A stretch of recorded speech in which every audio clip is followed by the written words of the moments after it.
work with mostly Bhutanese refugees that are deaf, so I use Nepali Sign Language for them. So hopefully that won't come out today.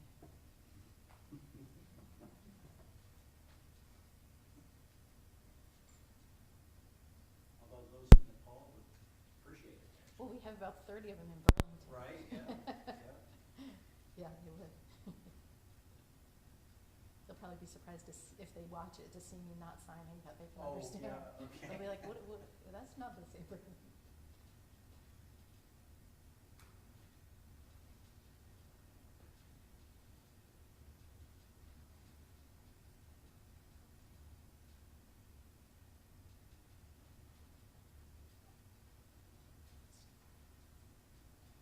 Okay, Governor's coming, Governor's coming.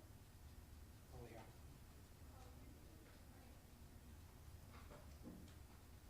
To the right, this way?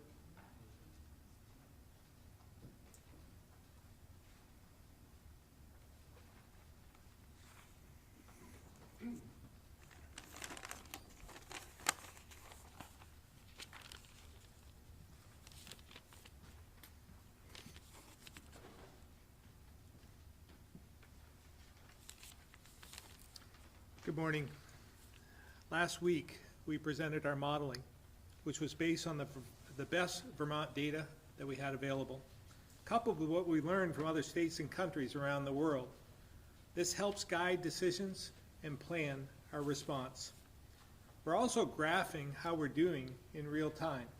This has given us some reason to be cautiously optimistic that social distancing and the sacrifices Vermonters have made are helping us flatten the curve.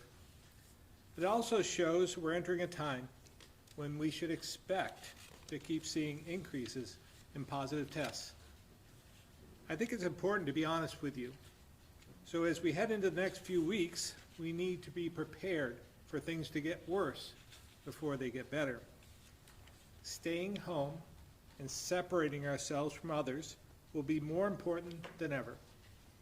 If we fail to do so, our healthcare system could become overwhelmed and we'll have more loss of lives. Some of my team will share more today about what we're doing to prepare for the peak that's going to hit over the coming days and weeks.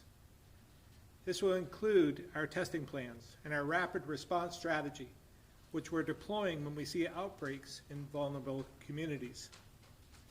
The increased cases, and sadly, the deaths, are a tragic reminder of what's at stake, of why we're taking these drastic steps to protect our family, friends, and neighbors. As I've said, this is a once-in-a-century challenge. But with each of us sacrificing for the greater good, with neighbors helping neighbors, using Vermont common sense and ingenuity, and by uniting around the common cause of protecting one another, we will beat this, and we will be stronger as a people and a state because of it. Thus far, I've seen more and more Vermonters taking this seriously. I want to thank you for your partnership. Your sacrifices are great, but staying home is literally saving lives and is protecting our healthcare workers and others on the front lines of this crisis. This is critical to keep everyone safe.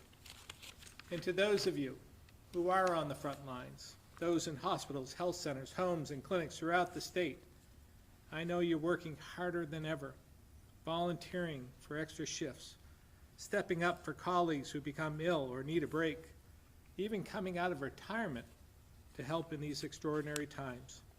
I cannot thank you enough for all you're doing each and every day, so please know we will continue to do all we can to keep you safe as well. I'm now going to turn it over to Dr. Levine for an update.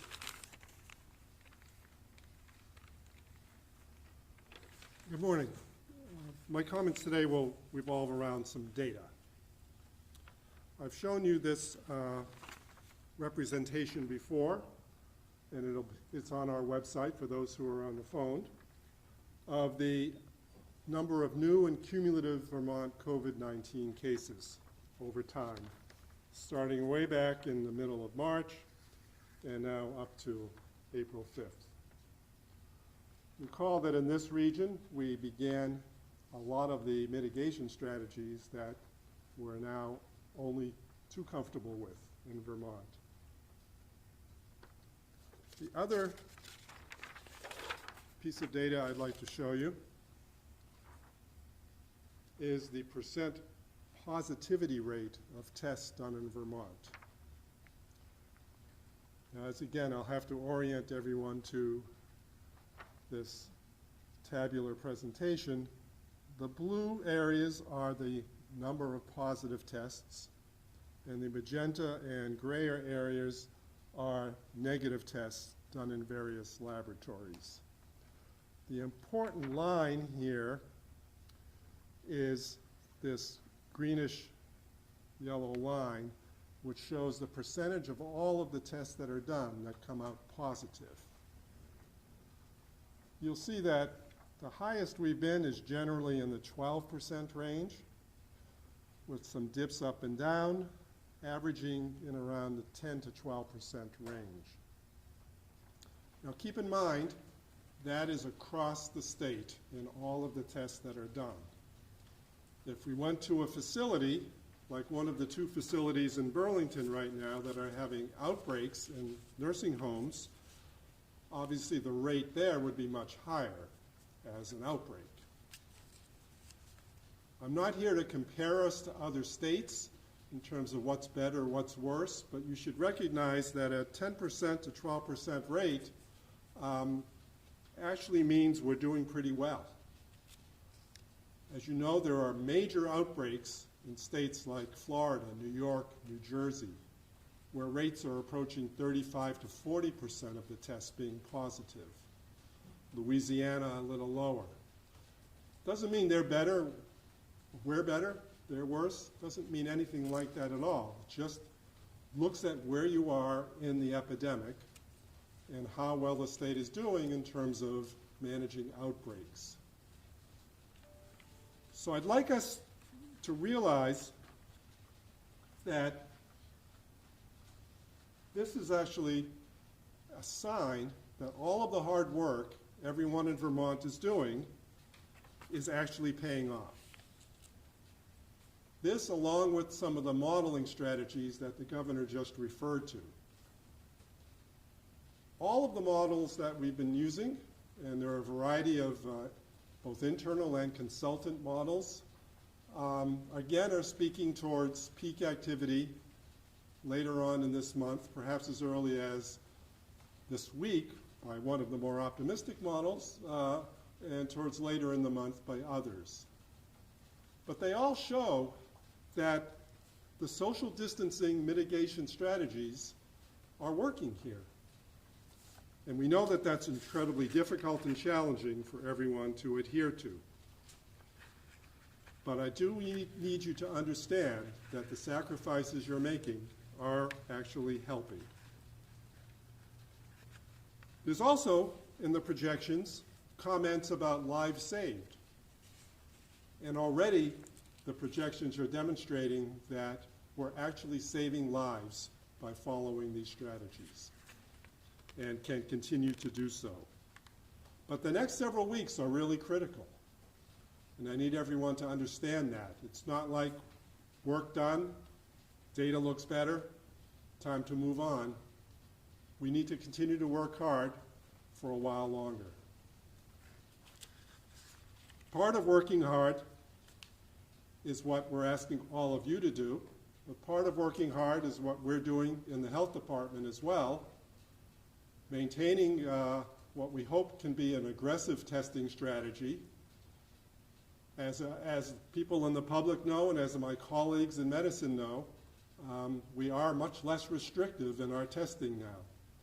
And anyone with symptoms that they believe may resemble COVID-19 is eligible to be tested. You'll hear from my colleague, Dr. Kelso, soon on what's been going on in some of the long-term care facilities as well. The other thing I wanted to just mention today, because it's the latest strategy, if you will, and we forecast this at the last press conference, is masks. Basically, we're going to be coming out with guidance later today that will adhere pretty closely to the CDC guidance. But I want you to know that everything that's being done, though we'd like it to have a scientific basis, if you reflect upon it, it's common sense. Social distancing makes common sense if the virus can be spread within 6 feet of you. Wearing a mask makes common sense if you make an assumption that yourself or others in society may, in a pre-symptomatic state, be harboring virus. And if you are, you don't know it, the best we can do is try to protect our fellow Vermonter by wearing a mask.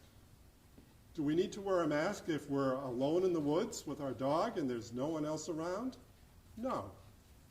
But we do need to wear a mask if we're going into the grocery store, want to protect that person who's bagging our goods, want to be protected from others who may not know they're infectious, if we're walking in a pharmacy to pick up a prescription, or if we're outside in a more crowded neighborhood, let's say, and even though when we started our walk, we were pretty distanced from anybody, and then as we progressed, there seemed to be more activity for people, and we were getting concerned ourselves that it was going to be challenging to maintain that social distance.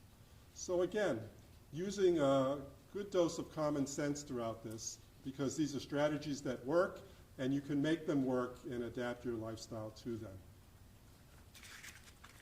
I'll be happy to take questions in the question and answer period. Now I'd like to introduce Dr. Kelso, who's our state epidemiologist.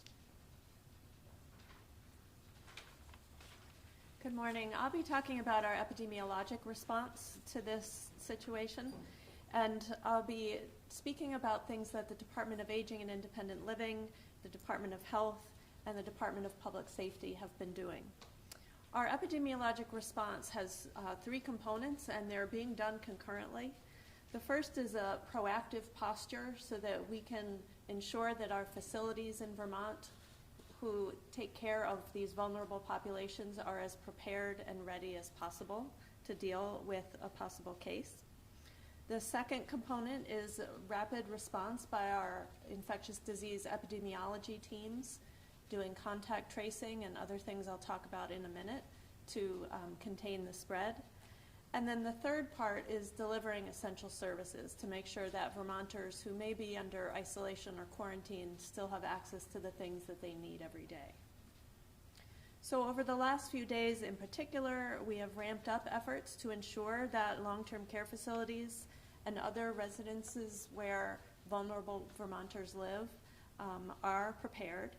And some of those things include the Department of Aging and Independent Living working with the Department of Health and Department of Public Safety to look at all of the long-term care facilities and assisted living facilities around the state. We've been reaching out to them with our public health nurses in particular to do what we call infection prevention and control assessments. These assessments include a number of areas of focus, including restricting visitors, education, monitoring, and screening of healthcare personnel, education and monitoring and screening of residents, ensuring availability of personal protective equipment, PPE, and other supplies, ensuring adherence to recommended infection prevention and control practices, and communicating with the health department, other healthcare facilities, and others as necessary.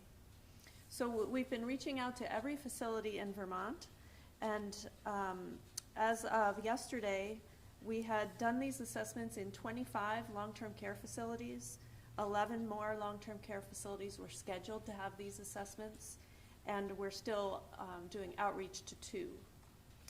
And as far as assisted living facilities, we've done these assessments with 4 of those facilities. 3 additional facilities are scheduled to have them, and we're continuing our outreach to the remaining 7. So we're getting this very proactive message and work done so that when a facility is confronted with a case in a staff person or a resident, that they're as prepared as possible to respond. While doing this outreach, we did identify 10 facilities that were running short on PPE, and teams immediately delivered the necessary equipment. And Commissioner Sherling may speak more to how those efforts will be ongoing in the coming days and weeks. So that's the first approach, this proactive posture and work that's being done quickly around the state. The second is our epidemiologic rapid response when there is a case in a resident or a staff person. Our EPI teams immediately begin contact tracing. That means identifying close contacts of every case, reaching out to them to provide information and answer any questions they have. If they're asymptomatic, we are recommending self-quarantine for 14 days since their last exposure to the case. And if they are symptomatic with symptoms that could be due to COVID-19, we're asking them to self-isolate, to contact their healthcare provider, to be assessed, and to determine whether they should be tested. We're also working, if this is a long-term care or assisted living facility with a case in a resident or a staff person, we're working with them on cohorting residents and staff as appropriate, further testing, or any other recommendations based on those infection prevention and control principles that I talked about a minute ago. The third piece around delivering essential services, I'll turn it over to Commissioner Mike Sherling and he'll discuss that. Good afternoon. Just to reiterate again, the posture has three components: proactive, rapid response, and then follow-up for essential services. That primary contact, as Dr. Kelso indicated, is done by public health nurses. The secondary contact is done through the Department of Public Safety to ensure that the facilities have what they need in terms of laundry services, pharmacy delivery, food services, and personal protective equipment. For any facilities that are watching this and haven't been contacted yet, there's an online form available to request personal protective equipment. And in an emergent situation, you can contact the state's Emergency Operations Center through one of our dispatch facilities and get a more rapid response for PPE requests. That is the nutshell version of what follows on to the epidemiological and proactive work that's being done.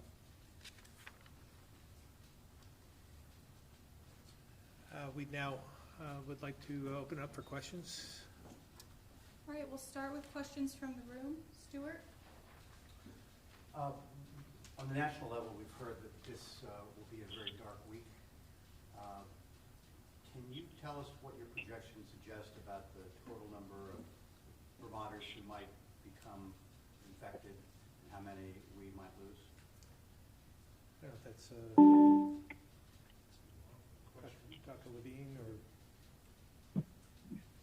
Give it a try. So far, we have 22 deaths in Vermont.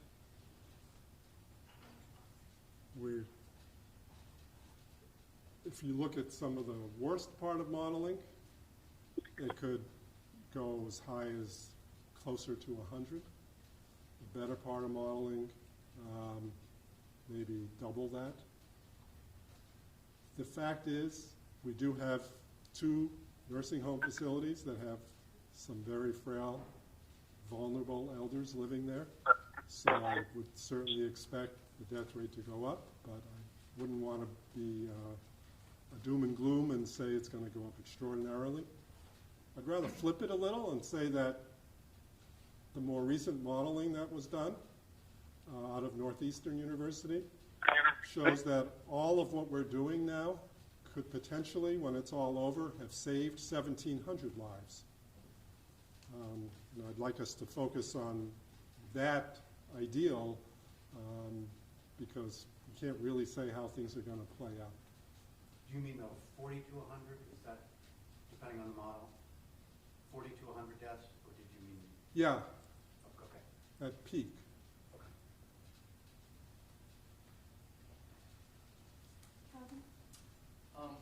Probably a question for Commissioner Harrington on the phone. Just hoping for an update about the situation with unemployment. We're hearing from viewers that checks Friday, but many people still don't have them and are still running long wait times. Just hoping for an update with that. Commissioner Harrington, Yes, sir. Can everybody hear me okay? we can. Okay. So we have issued probably close to 17,000, if not more, payments just in the past week or two.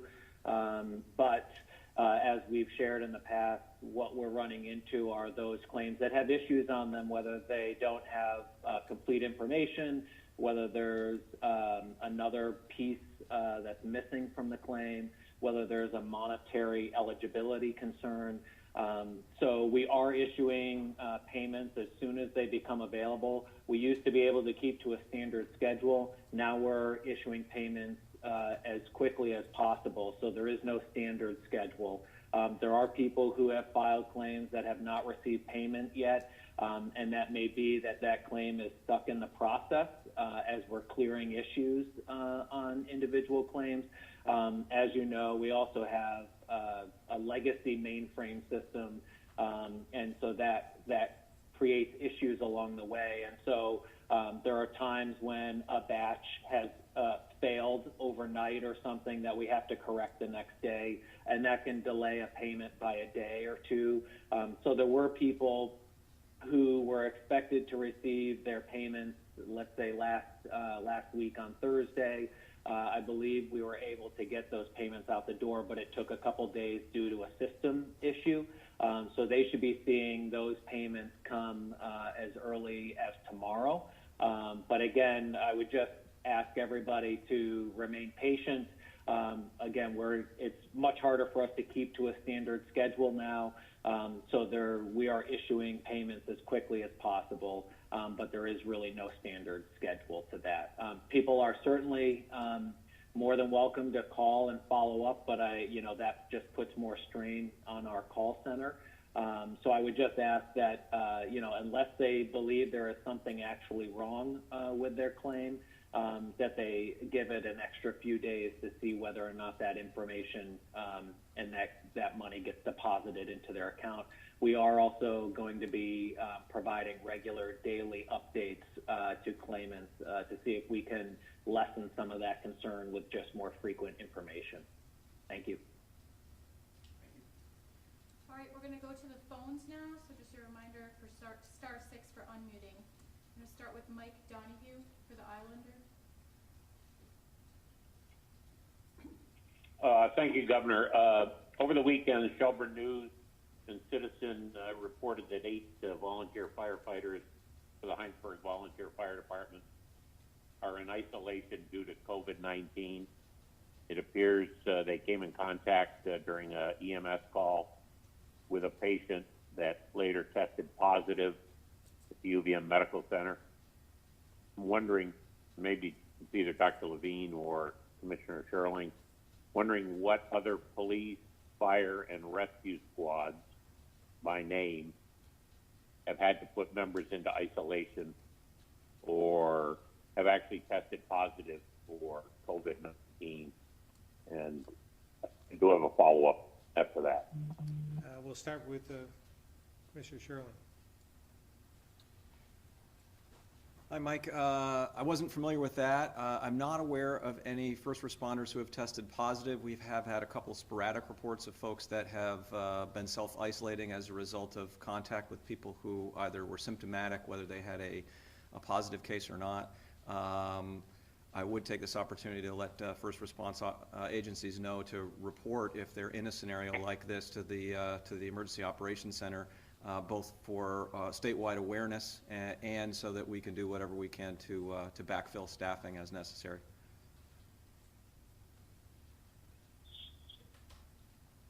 Thanks. Do you have any indication that there's lacking? I know you said in one of the nursing homes there was a lack of personal protective equipment. Is there anything lacking in any of the police, fire, rescue units that you're aware of? And I'm just wondering what impact it has on the delivery of services. We have, like the long-term care facilities, we've had sporadic reports of folks in need of PPE. The state's warehouse that's run by the Department of Health, now backed up by Public Safety, the Guard, and VTrans is making deliveries daily. So folks should have their critical supplies coming in on a daily basis. If they find themselves in a situation where there's a critical shortage or a delivery hasn't happened, again, call the EOC and we will we'll get those supplies out as quickly as possible. We've got plenty of emergency assets to get them to you pretty quickly. That would cover public safety, police, fire, rescue, not just nursing homes. That's correct, exactly. And we're adding some additional messages to public safety operations and long-term care facilities over the next couple of days to ensure that they have multiple channels. They are aware of the multiple channels to communicate PPE and other needs. Thank you. All right, Sean Cunningham, Chester Telegraph. Thanks. Is the state monitoring incidents of domestic assault or other at-home crimes? And if so, are you seeing any change during home isolation? I can take that, Governor. We're tracking daily. We have a dashboard that shows us call volume and the types of calls. Generally, call volumes are down 20 to 30%. We haven't seen an uptick in domestic violence yet, although we are concerned about that, and the state police have worked with our advocacy community to ensure that all the reporting channels and the supports remain intact.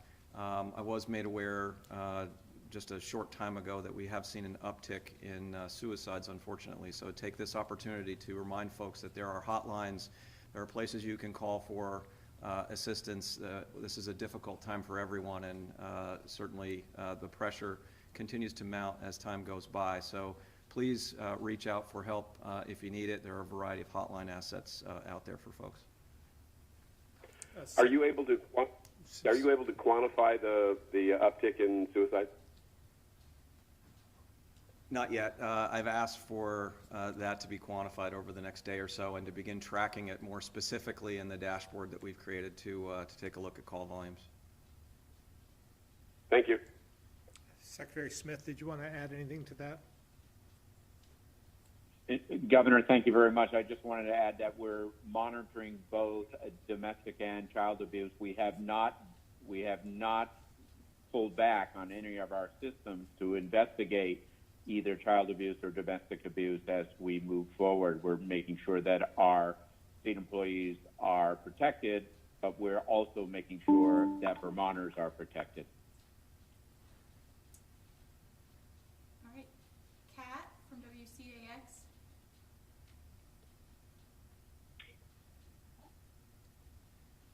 This question is for either Dr. Levine or Patsy Kelso. Heard you mention nursing homes and assisted living. You said you're being proactive and reaching out. It would seem like if we're just doing this now after outbreaks at facilities that we're a bit late in doing that kind of outreach to them. So I guess why wasn't this level of outreach being done to nursing homes and assisted living, other kinds of senior housing around the state when that outbreak happened in Washington state and we saw how bad it could be if it happened here? That's a really good question. This is Patsy Kelso. In fact, we are doing that at the health department. We do that year round. We have a healthcare associated infections prevention program staffed by a physician and a nurse and supported by the public health nurses in all of the district offices. And this is the type of work they do all the time, funded by a CDC grant to do infection prevention and control in healthcare facilities, including hospitals, long-term care, and other types of healthcare settings.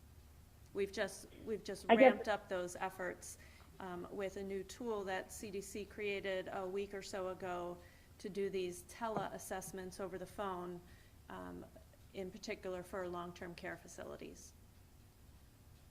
So I guess if you had to quantify, what were the steps that were being taken specifically to reach out to these places prior to our first documented case here in Vermont? We have a quarterly conference call with all the facilities and regular meetings between the public health nurses in the district offices of the health department and hospitals and other healthcare facilities. They They have regular meetings on their own schedule, but throughout the year. So this is very much ongoing work funded by a CDC grant, and we've just upped those outreach efforts in the last week or so. Kat, Okay. this is Rebecca. I just Yep. also would point you to the health department's COVID website. That has been up since late January, and they were, I know, last I looked at it, they had all of their Hospital Action Network advisories on there dating back to January, February, where you can see a lot of the healthcare advisories, including to long-term care facilities that were going out, if that's helpful to answer your question about previous communication. Yeah, I mean, it was like, I guess where my question stems from is we knew there had been, kind of like emails that were being sent out. I remember talking to Cathedral Square, early in all of this, prior to our first documented case, and they said, yeah, we've gotten some communications. It didn't seem, though, like there was this kind of urgency that now we have. So I wonder if some of that urgency could have been earlier placed and maybe avoided outbreaks at multiple facilities. And this is Dr. Levine. The fact is, these health alert notifications went out early on. We've had phone calls with abundant numbers of long-term care facilities on the other end of the line. And what Dr. Kelso described is redoubling these efforts, no question about it. But from very early on, the governor recognized the most vulnerable in this crisis were going to be older adults, perhaps living in these facilities. So nobody took their eye off that ball early on by any means. Can I also add to that? This is Dr. Levine, this is Mike Smith. Go back to the original executive order. We basically shut down access to the long-term care facilities. That was aggressive. It was timely. It was appropriate, as we now see. And that was very aggressive at the time that we did that. We were cognizant of what happened in Washington State. We're trying to avoid it happening in this state, and to some extent probably did make it a lot better than what it could have been in this state because of that early action. And those early actions caused a lot of pain among families that they couldn't see their loved ones in long-term care facilities, but at the same time, I think it saved lives. All right, thank you. Tim, Vermont Business Magazine. Hi, Governor and Dr. Levine. I'm wondering, and I have a follow-up for the Governor, I'm wondering how many ventilators are available now and how many patients are on them right now. This is going to be a two-part question. One part for Commissioner Sherling and Dr. Levine as well, but maybe we'll start with Commissioner Sherling first. Of the 146 critical care ventilators that are in Vermont, 93 were available as of this morning. And for the number on ventilators, I think it's 4, but it changes daily. So, yeah, Secretary Smith may have written that number down. Secretary Smith, do you have that chart in front of you by chance? Yeah, I'm looking. Tim, I'll get back to you on that. I've got that number, but I don't have it right now, right in front of me. But I'll get back to you, Tim, personally on that. Mike Smith, do you know how many are in the ICUs right now also? I do. I'm looking at that right now. If you can just bear with me. Sure. I don't have it broken down by I do have it broken down by ICU. Here it is, 7. Okay. Those are COVID-19 inpatients, ICU, 7. Okay, great. For the Governor, I've been getting this question a lot, Governor, and so I'll ask you. We seem to have a lot of equipment, PPEs, and ventilators available, and other places are desperate. And people are asking me, why can't we send some of this equipment to these desperate places? Stuart mentioned the national news. We're seeing this every day.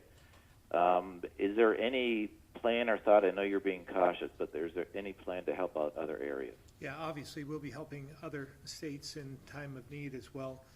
When we talk about the inventory, all that we have on order, it is just that. We're maintaining our inventory. We feel comfortable with what we have, but we need to continue to get that supply to backfill what we're using. So until we start really seeing those the PPEs on the ground in place, we won't be sharing them because we don't have them. But if we get to a point where we have an excess amount, obviously we'll be giving to others. There are a number of different initiatives happening right now in Vermont, very exciting in some respects, and we'll be able to share those in the next few days. But there are at least a couple of companies here in Vermont, businesses that are working on a ventilator of their own that could go into production very soon. So be happy to share that, and they're willing to share that with other states and other entities as well. This is not for profit. This is to help others. So we'll again, suffice it to say, we'll be helping others in need when we can. But right now we have just what we need to fill our needs. Also, I wanted to make sure there was actually three people on ventilators in Vermont at this point in time. Yeah, Governor, thank you. I just found it. Thank you very much. All right. Guy Page. Thank you, sir.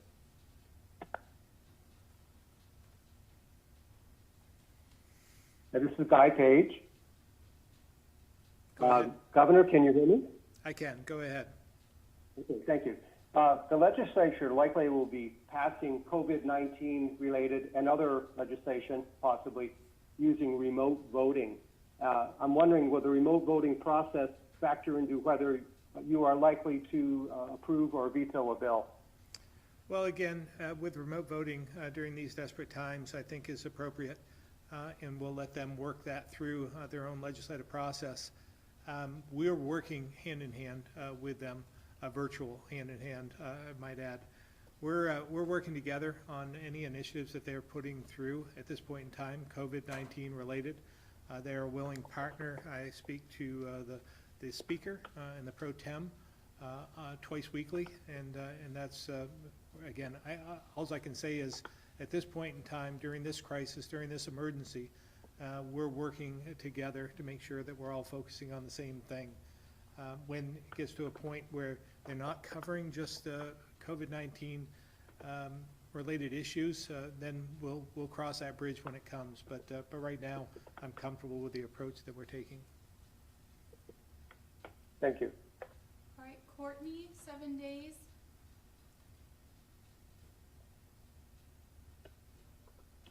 Hi there. I have a question for Commissioner Harrington. I'm hoping that he can explain how the Department of Labor is setting up the unemployment system for self-employed Vermonters. Specifically, if the state has hired a contractor, if this is being done in-house, those sort of details, and if there's an update as to when that might be completed. Sure, happy to. So it's a little bit of both. Thank you, Governor. It's a little bit of both with regards to we are using in-state resources to help move this process forward. We are also using vendor services that the state already had in the queue as a vendor. And so we are combining and kind of tackling this as a group effort. We hope to have at least the application part of the process up and available within the next handful of days, 5 to 7 days. It is a monstrous lift given all the requirements put on us by the federal government. That guidance came out late last night. We've been reviewing it this morning, and it's a long list of requirements that we're required to manage to when we're administering this program. So we're looking at probably a phased approach in what we do, and that will happen over the coming days. And then following that, what we'll do is look to deploy this in some type of sprint or phased approach, depending on what is needed first and what is the highest priority. Okay. Can you say an estimate of like when the first check would go out once that system is up and running? I can't at this time. It really depends on how quickly we can bring this process together, but there is a team working feverishly on it, both contractor, vendor, and state staff. It may be as early as having a system up and running in 2 weeks.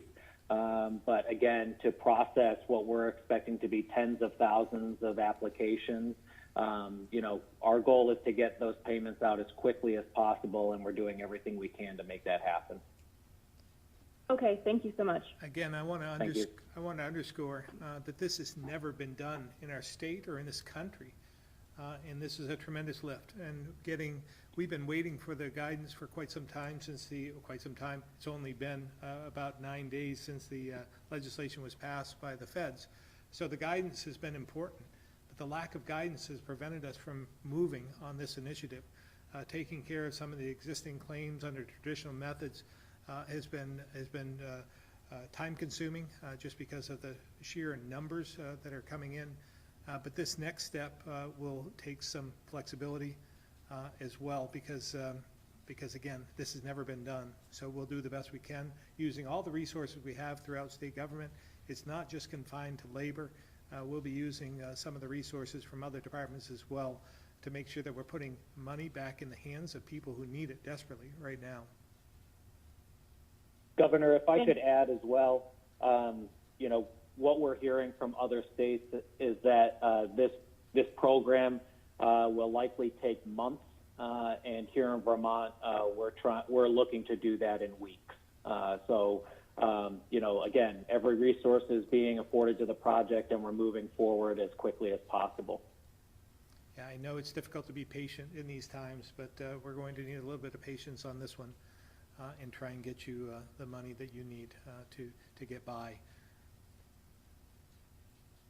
Thank you all very much. All right, Greg, the County Courier. Hi, thanks, Governor. I think this is a question for Dan French. I had asked about a week and a half to 2 weeks ago what tech ed education in Vermont looked like. I was told that the state was working on that. Governor, you even mentioned that you had some ideas you wanted to share with the education department. But how is that coming along? What does tech ed look like in the age of long distance learning? And how is that being rolled out throughout the state? Secretary French. Good morning, Governor. That's a great question.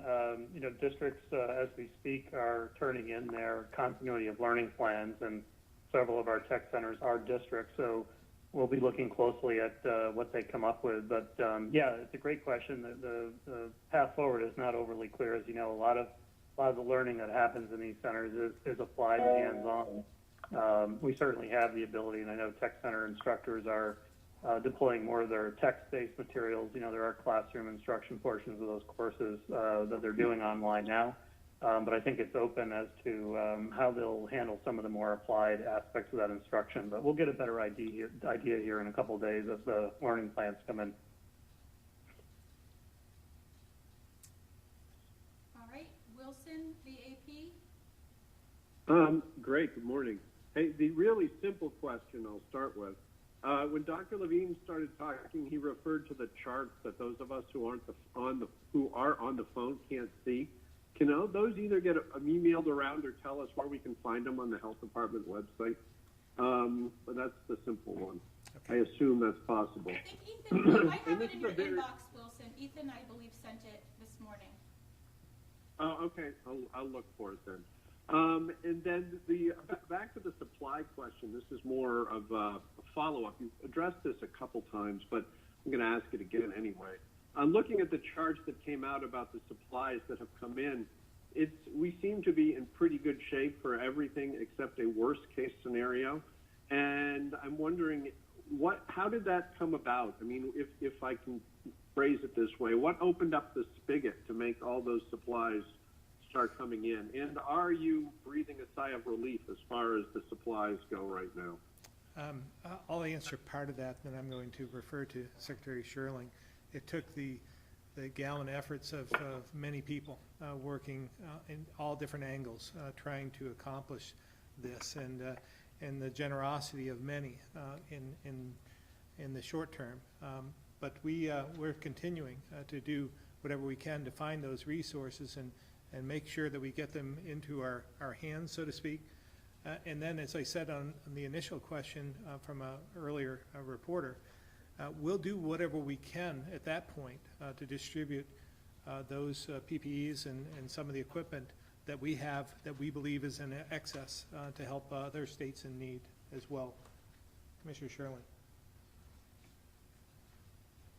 I think the governor covered most of it, but the supply chains that were established by our hospital system, and in particular the University of Vermont Medical Center, have really contributed to keeping the supplies where they need to be. On the other side of that equation, the demand side has not risen to those catastrophic levels that were possible if Vermonters were not heeding the warnings in the executive orders. So this is an opportunity to reinforce we're not burning through personal protective equipment at the rate we otherwise would be if they weren't taking these measures, and really everyone doing their part to minimize the spread of the virus and the burning through PPE. Also of note, that there are a couple of points we still remain concerned about. We're still buying at a rapid rate, and there are a number of companies that are now, both companies and innovators around Vermont, that are building face shields, which are one of the points that they're coming in a little bit slower than some of the other stocks. So then, has Vermont managed to do this by being creative and doing it on its own, or without getting much from the national stockpile that we've heard so much? Have you been doing it mostly apart from that? A lot of this is really robust supply chains that were in place already, and some really smart folks that help us to do the procurement to back up the hospitals. Again, in particular at UVM Medical Center and the hospital network. But it is important to note that FEMA trucks did arrive with supply of PPE to backfill the warehouse. So the federal response has been a component of keeping the stocks up. Okay, thank you. Again, I want to underscore the amount of creativity that has gone into this by many people, and it has been those who have had ties to Vermont have given, wanting to help their second home in need, so to speak. I was on the phone, something that I never would have ever imagined that I'd be doing as governor, but I'm at 10 o'clock on a Friday night, I'm calling someone in Connecticut who knows something about N95 masks and could possibly get us 500,000 or 1 million of them. So we're trying to follow that up. We've had many of those leads that have come to dead ends, but we haven't given up. We continue to follow every lead we have, trying to make sure that we have all the protective equipment needed here in the state. And again, to reiterate, if we come to a point where we have more than we need, we'll be sharing with others. Thank you. Joel, the Burlington Free Press.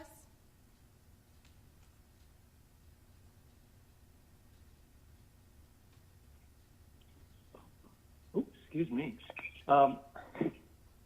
Yeah, this is Joel. This is a question for Commissioner Sherling, probably.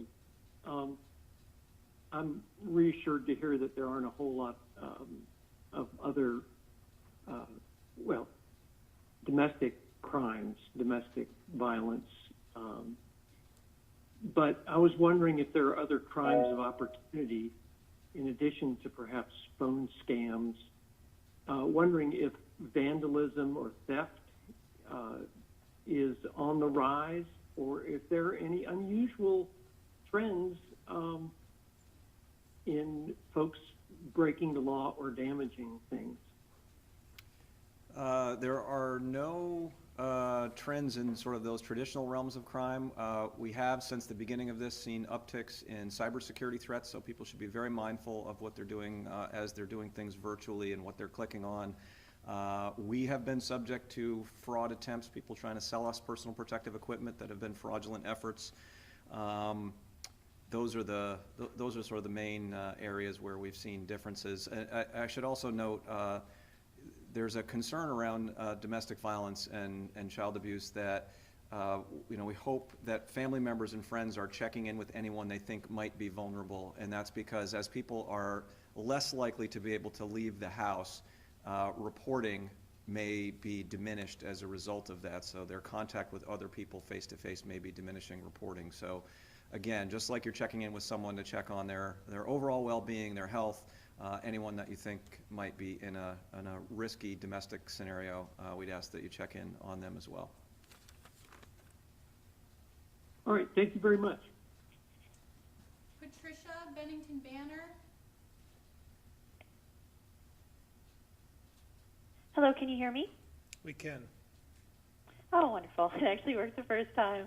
I'm just wondering, I know, Dr. Levine, you mentioned this earlier in this press conference. I believe you had said mid to late April, the peak is expected as of current modeling. So I'm wondering, Governor, you've mentioned previously that it was at least somewhat likely that your stay home, stay safe order would be extended. I know Governor Baker and, of course, neighboring Massachusetts has extended his.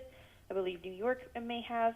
And I'm wondering, with more of an understanding now of when the peak might be, do you anticipate more clearly whether or not you'll have to extend that stay home, stay safe order, and if so, possibly for how long? Yeah, you should expect us to take action on that this week. Yet to be determined how long, but again, we'll be making that announcement this week, either Wednesday or Friday. So you do still anticipate it will be extended, at least to some degree? Yes. Oh, thank you. All right, Chris Roy, Newport Daily Express. Yes, good morning, Governor. A follow-up to Patricia's question is, and it might be a little bit premature, but when do you think it would be okay to start to lift the stay-home order, and when things get somewhat back to normal? Yeah, I wish I had the complete answer to that and could tell you definitively when that will happen, because that's on the minds of every Vermonter, I believe, every business, wondering when, how long is this going to go on. I question it myself, but we're going to continue to follow the guidance of the science, the data, and everything that is in our core to tell us what the right thing is to do to keep Vermonters safe. I can tell you that what we've done thus far is making a huge difference. And we'll get through this a lot quicker because of the actions that Vermonters are taking. So I want to, again, underscore how important it is not to lift off the gas right now, to see this through until we hit the peak. And when we hit the peak, at that point, we'll be able to open the spigot in some respects to manage our way out of this. It won't be like a light switch. We're going to have to, again, take incremental steps to manage our way out of this, to make sure that we don't have any more flare-ups, that we don't have a sudden rise, and so that we manage this. So again, watching the data, watching the science, watching the modeling, the graphing in real time has been tremendous help. And we'll see that when it starts to go, the number of positive cases starts to decrease. And when we hit our peak, then we'll be able to determine how we open the spigot to put people back to work. Because we know we all need this, but we want to keep Vermonters safe first. Thank you, Governor. Andrew, Caledonia Record.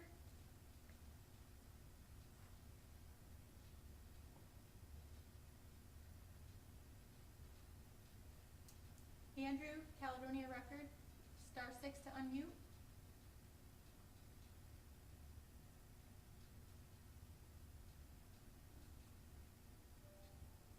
All right, I'm going to go to Ann Galloway, BT Digger.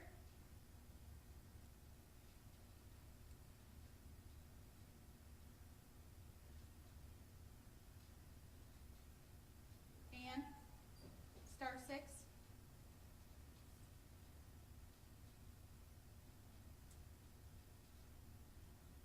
All right, we're going to move to Joe at the Barton Chronicle.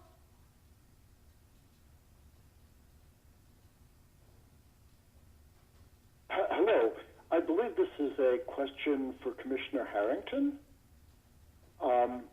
I am curious as to, number one, whether the rate of increase in new claims is continuing at anything like the rate you've seen over the past couple of weeks, and also how well the phone lines are able to handle the claims coming in, whether there's a lot of backlog, whether people are waiting very long times, and if that's the case, what the best way for people to make new claims would be. Mr. Harrington. Yes, yes, sir, happy to answer that. So I think we've seen a leveling off, maybe a slight decrease, but it has been relatively steady. I think when we first started our electronic claims application, we were looking at roughly 5,000 to 6,000 claims per day. Now we're down under 3,000 initial claims being filed electronically. I think that's our best indicator. So we have seen a slight reduction there. With regards, our phone lines are busy, and we are clearing as many of those calls as possible, but they are quickly overloaded, again, just by the sheer size and demand of people needing to call in. And so on a normal day before COVID-19, we were able to keep our wait times under 5 minutes. Now that's certainly not the case, and a lot of people struggle to get through. We would always encourage people to do as much as they can electronically. So if they're trying to open an initial claim, they can do that online. If they're trying to file a weekly claim, they can also do that both through our web portal, but there's also an automated 800 number that they can call, and we would encourage people to do that because the lines at our Claim and Assistance Center and Claim Center are really designed for providing direct assistance for people who have issues with their claims. And so we would just ask, if someone is able to do their filing electronically or through the automated phone system, that they go there first. And we do our best to keep our lines as free as possible for those people who have true issues that need to be resolved by person-to-person conversation. Thank you very much. Commissioner Thank Harrington, you. Commissioner Harrington, could you give the 800 number and as well as the web address? I can if you give me just 1 second, Governor. The web address is labor.vermont.gov. That's labor.vermont.gov. And the 800 automated weekly claims line is 800-983-2300. 800-983-2300. And I think it's really important for people to just know that you're always filing for the week that has just passed. And so if you were laid off last week, you couldn't start filing till Sunday of this week for last week. And obviously Sunday is a big day, but you have all week of this week to file for last week. So if you can't get through on Sunday, I would just ask that you keep trying. But our automated phone line system has much more capacity than even the web at times. Thank you. Thank you. All right, Ann Wallace-Allen at Digger. Hi, can you hear me? Yes. Oh, great. So I have 2 questions. The first one about the separate enforcement order that we got from the AG's office regarding inns and B&Bs and housing for healthcare providers. Is anyone actually doing that, like providing housing for people who are reluctant to go home because they don't want to endanger their families? Can you run that question? Can you run that question by us? You were a little garbled on the phone. Oh, sure. So this question comes out of the separate enforcement order that came out of the AG's office regarding inns and B&Bs and online engagement. It mentioned housing for healthcare providers. And I'm just wondering if anyone is actually doing that. Is anyone actually providing housing for healthcare workers who don't want to endanger their families going home after work? I think we got That's some of question that. number 1. Yeah, I think we got some of that. I'm Okay. going to let Commissioner Sherling answer that, but I would add that This was a directive out of the Attorney General's office and not something out of our office. So if I understood the question, it's are there lodging properties that are providing lodging for healthcare workers? And the answer is yes, both regionally for Vermont healthcare workers, also for traveling nurses.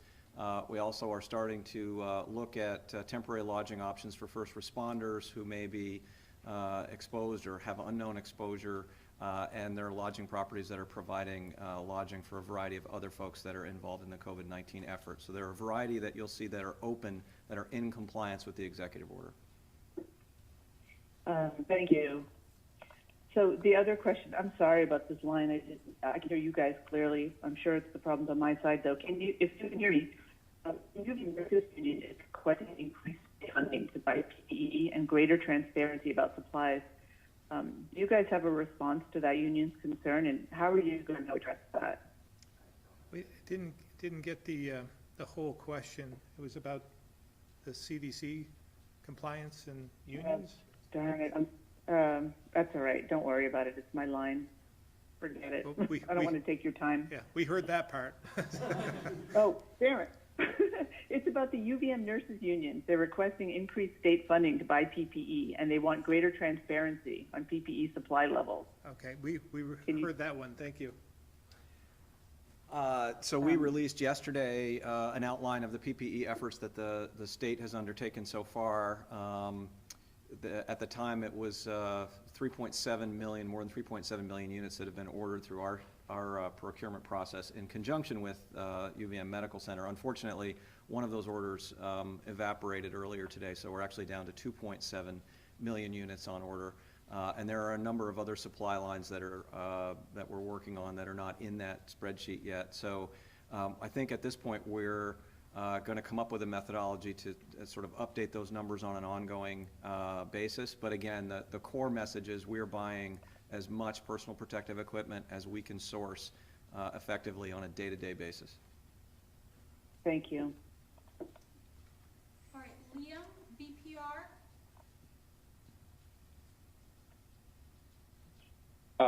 Hi. This question, I believe, would be for Patsy Kelso. I'm wondering about the, I guess, sort of audits you're doing of the long-term care facilities.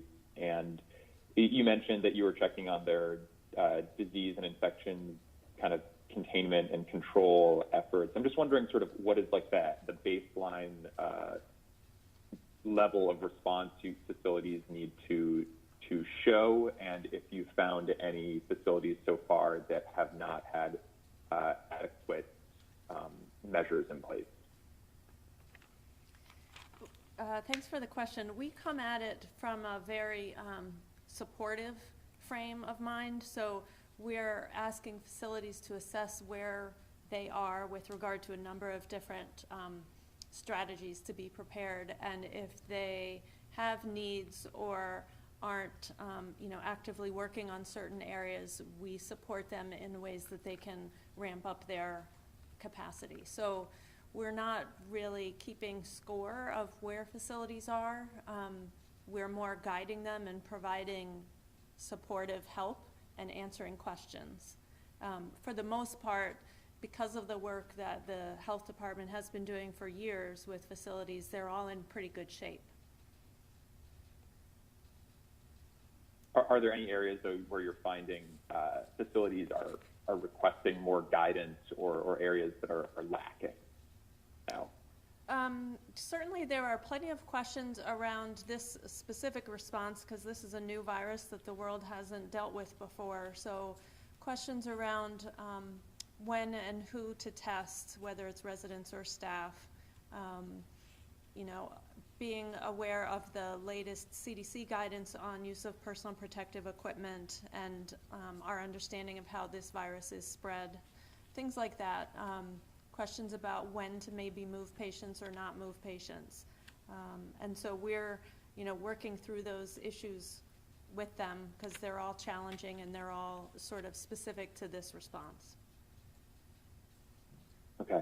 And then if you can just briefly, we just got a press release from Birchwood Terrace recently saying that they had 22 staff members who tested positive for COVID-19. And I'm wondering just, you know, is there anything the health department is doing or considering to sort of help places like Birchwood or other facilities that might have a lot of staff that are infected, make sure that they can maintain the level of staffing needed to care for the resident facility? Yeah. I can take that, Pat. Okay. Yeah, Liam, this is Mike Smith. At Birchwood in particular, we've been working closely with UVM, and I can't say enough to thank UVM Medical Center for providing extra staff for Birchwood over the weekend and continuing that effort as we move forward. There has been an impact on their staff at Birchwood, but UVM has stepped up and provided nursing staff and medical staff to fill that gap, and we are very appreciative of that. Okay, thank you. All right, Michelle Monroe, St. Albans Messenger.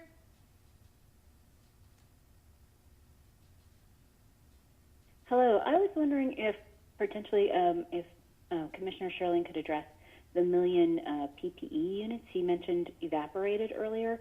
And we're hearing reports of companies canceling orders from local governments and hospitals, and also reports from Somerset County in New Jersey and the state of Massachusetts that the federal government has seized shipments of PPE. And so I'm wondering if you have seen any of those kinds of things. Are suppliers potentially canceling orders? What was the case with that 1 million that evaporated? That 1 million was a good question, and this is a pretty complicated landscape. That 1 million was part of a multi-state order that the state of Connecticut was working on for 15 million total units, and I actually don't know the backstory behind how it came apart, but as it was being vetted in its final stage, it turned out that it wasn't a viable order. There are a variety of points, both logistical in terms of the way things get transported, where things are being intercepted. There are some issues domestically with the FDA approval for certain types of masks. What I can tell you is that the remaining orders that we have in place have all been thoroughly vetted by clinicians to ensure they're the correct types of masks that pass muster with the FDA and CDC guidance for the KN95s. And just about 20 minutes ago, we successfully extricated an order from an FDA hold at a customs facility. So they're beginning to come inbound. That's a really long way of saying I think the experts that are helping to do all of this have a really good handle on the orders that we've sourced specific to Vermont and the Vermont hospital system. Thank you. So the hold was because the FDA wasn't sure about the quality of what you had ordered, or it's meeting FDA standards, rather than the federal government redirecting resources elsewhere. That's correct. The KN95 masks were approved for use with a waiver. Time kind of runs together several weeks ago. But we are aware of KN95 masks that do not meet the basic standards that are being sold to folks, and we're confident that the ones we've ordered meet those standards because they've been vetted by the clinical community. So we're then able to talk to the FDA as they come into the customs channels to get them released. Okay, thank you. We're also utilizing all the methods we have available to work with other states in terms of reuse of some of those masks, the cleaning of those masks. There was a unit that was set up in Massachusetts, and we're waiting for that to get online. We might be able to use them to clean their capacity is going to be about 80,000 units every day. So we're still awaiting word on that, but we're using all avenues at our disposal to make sure that we have the protective devices that Vermont needs. Okay. Thank you. Commissioner Sherling had one more item to share. One more fragment there. Over the weekend, we approved a purchase through UVM Medical Center of $802,000 for 4 additional units to do disinfection of N95 masks. We're hoping those are going to come into the supply chain relatively quickly. So 2 different paths for reuse of N95 masks that have been approved that we're working on. All right, John Walters, Digger.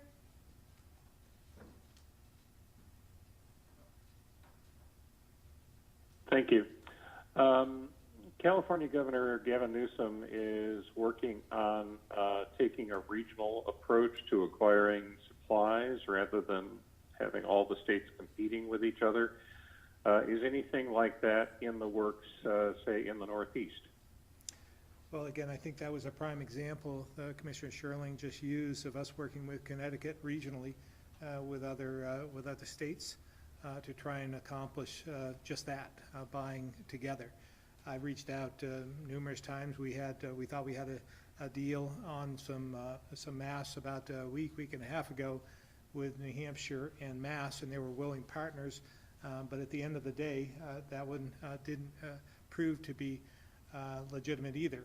So it takes a while to chase these down. And again, last night was on a text exchange with Governor Mills in Maine, as well as Governor Sununu, working on some other PPE equipment.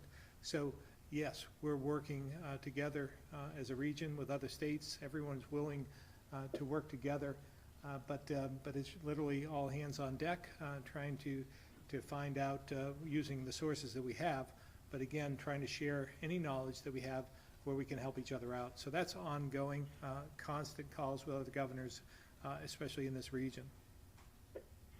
A brief follow-up is, it sounds like Governor Newsom is doing something more formal, a consortium where they would all work together on a constant basis. That sounds like it's a step beyond what you're doing. It could be, but those things take time to formalize. We have really a crisis on our hands, and sometimes that informality works best, and that's what we're using at this point. If we could formalize something in the future, I think it makes all kinds of sense. We have the coalition of Northeast governors that we have in place that we could utilize for this purpose, but we haven't at this point. But I think we're going to see a lot of changes in the aftermath of this on how we do things a lot better than's been done thus far. Thank you, Governor. Two things to add. One, in addition to the governor's level discussions, late last week we had a discussion with the emergency managers from adjacent states on the same topic. And then over the weekend, we entered into another agreement with Connecticut and a consortium of states, and actually we're about to sign an MOU for additional mask purchases separate from that million, and that should be executed today. Marcus, WVMT.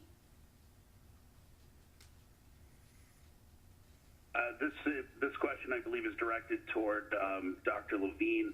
Dr. Levine, you mentioned earlier trying to find some positives. So here's my question: do you have the numbers, and could you share it as part of your regular reporting as to the number of individuals who have been tested positive for COVID-19 yet recovered? And also, I'm curious as to where we stand with antibody testing and what that looks like for our future here in the state. So the first question is the number recovered, and we have that from the hospitals for people who actually were requiring hospitalization and then recovered. And that number the last few days has been in the low 20s. Hospital discharges at 11. Discharges at 11, but they have a category of recovered as well that I think is cumulative. So it's been in the low 20s from my recollection. Obviously, we would assume that people who never entered the hospital got well on their own, unless they were very elderly and had different kinds of advanced directives. Could you repeat the second part of your question? I'm curious about where we are with antibody testing. Obviously, it would, I'm sure, give you a lot of insight concerning the spread of the virus in the community, as well as potentially giving the state the opportunity and healthcare facilities the opportunity of potentially using those antibodies for as a, to help those who are suffering greater. Yes, so that's a great question. We get often asked about that test. Right now we are prioritizing the PCR testing and hopefully trying in some instances to make that rapid and at point of care, so we can really get a good handle on those who are currently symptomatic and infected. But we believe the antibody testing will come in at some later phase. I'm not 100% convinced of its sensitivity right now, so it wouldn't be as good a tool as what we're using currently for current cases. But as you point out, it would describe the experience of the population as we've begun and come through this epidemic of coronavirus infection. So it has a bunch of potential utilities later on, specifically in helping inform us about who might be more susceptible later on in terms of the percent of the population. You mentioned there's a treatment that's currently being evaluated in trials that takes plasma from those who have been infected and uses their antibody to try to combat the virus in those who are very ill in the hospital. I have to say that that's still undergoing trials. It's not ready for prime time necessarily just yet. But that's another place where the utility of those tests would come in handy. So I do see us using them in the near future, but I don't see them replacing our current efforts as we are approaching our peak at this point in time. Thank you. All right, Pete Hirschfeld of VPR.